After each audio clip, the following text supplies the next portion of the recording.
সম্প্রতি ভারতীয় গণমাধ্যম ইন্ডিয়া.com বাংলাদেশের অন্তর্বর্তী সরকারের প্রধান উপদেষ্টা ও তার মেয়ে মনিকা ইউনুসকে নিয়ে একটি প্রতিবেদন প্রকাশ করে। প্রতিবেদনটি মিথ্যা এবং প্রধান উপদেষ্টা ও তার পরিবারের বিরুদ্ধে ভারতীয় প্রোপাগান্ডা ক্যাম্পেইনের অংশ বলে জানিয়েছেন প্রধান উপদেষ্টার প্রেস উইংস ফ্যাক্টস। ইন্ডিয়া টুডের ওই প্রতিবেদনে বলা হয়েছে, শেখ হাসিনাকে ক্ষমতাচ্যুত করার পেছনে ভূমিকা রেখেছেন ডক্টর মোহাম্মদ ইউনুস। তিনি সাবেক মার্কিন পররাষ্ট্রমন্ত্রী ও প্রেসিডেন্ট প্রার্থী হিলারি ক্লিন্টন ফাউন্ডেশনে $3 লাখ অনুদান দিয়েছিলেন। প্রতিবেদনে আরও বলা হয়, হিলারির সঙ্গে ইউনুসের এই বন্ধুত্বের ফলে বাইডেন প্রশাসনে চাকরি পেয়েছিলেন ডক্টর ইউনুসের কন্যা মনিকা।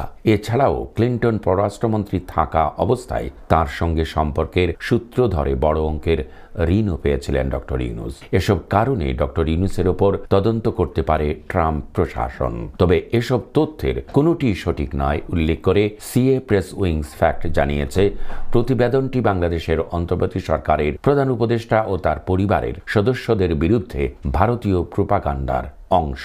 এদিকে প্রধান উপদেষ্টা অধ্যাপক ডক্টর মোহাম্মদ ইউনুস বাংলাদেশে ফেসবুকের মাধ্যমে ভুয়া তথ্য ও গুজব ছড়ানো বন্ধে কার্যকর পদক্ষেপ গ্রহণের আহ্বান জানিয়েছেন। বৃহস্পতিবার সুইজারল্যান্ডের দাভোসে বিশ্ব অর্থনৈতিক ফোরামের বার্ষিক সম্মেলনের ফাঁকে মেটার গ্লোবাল অ্যাফেয়ার্স প্রেসিডেন্ট নিক ক্লেগের সাথে এক দ্বিপাক্ষিক বৈঠকে তিনি এ আহ্বান জানিয়েছেন।